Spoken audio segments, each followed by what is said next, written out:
Ok, à mon tour. Est-ce que je suis PDG d'une startup californienne valorisée à plus de 500 millions de dollars?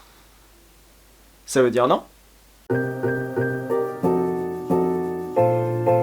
Salut à tous, j'espère que vous allez bien. Et bien sûr que vous signez vos petites attestations comme il se doit. Aujourd'hui, je vous propose de découvrir 20 anecdotes pour que vous puissiez briller à vos prochains repas avec qui que vous soyez enfermé pendant ces longues journées. Ah, et avant que j'oublie, je vous promets que dans cette vidéo, je ne prononcerai ni le mot confinement, ni le mot coronavirus. Donc en vrai, soyez tranquilles. Et je vous propose qu'on commence tout de suite. En 1971, Caroline Davidson est étudiante en design à l'université de Portland. Elle design le logo de Nike et le vend à l'entreprise pour 35 $.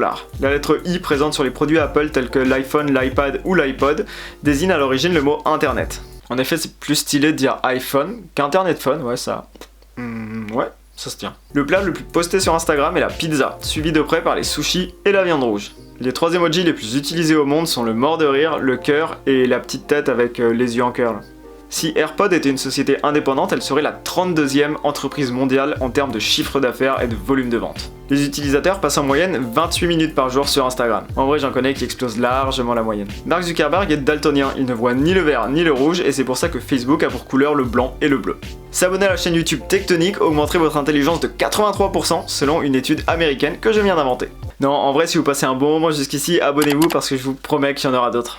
Les marques Puma et Adidas ont été créées respectivement par Rudolf et Adolf Dassler, deux frères qui ont été concurrents toute leur vie dans le business. Et pour rester dans la continuité, l'origine du nom Adidas vient du surnom d'Adolf qui était Adi, auquel il a rajouté le diminutif de son nom de famille, ça donnait Adidas.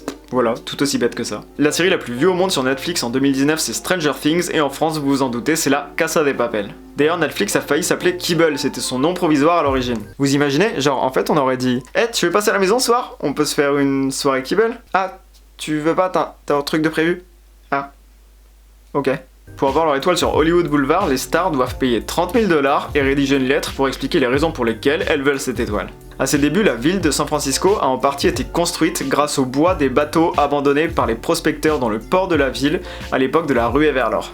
Jean-Jacques Goldman a fait une école de commerce, il est diplômé de l'EDEC. Google a été lancé un 1er avril et c'est loin d'être une blague. Jennifer Lopez a investi l'année dernière dans Acorns, c'est une start-up qui arrondit tous vos achats au dollar près et reverse ses centimes restants sur un compte à côté pour que vous puissiez disposer de cet argent plus tard dans votre vie. Après ses multiples titres en roller et une participation à Koh-Lanta, Ty Chris a lancé On-Off, c'est une start-up qui vient concurrencer les opérateurs téléphoniques traditionnels. En 1993, il y a eu un film sur Mario Bros.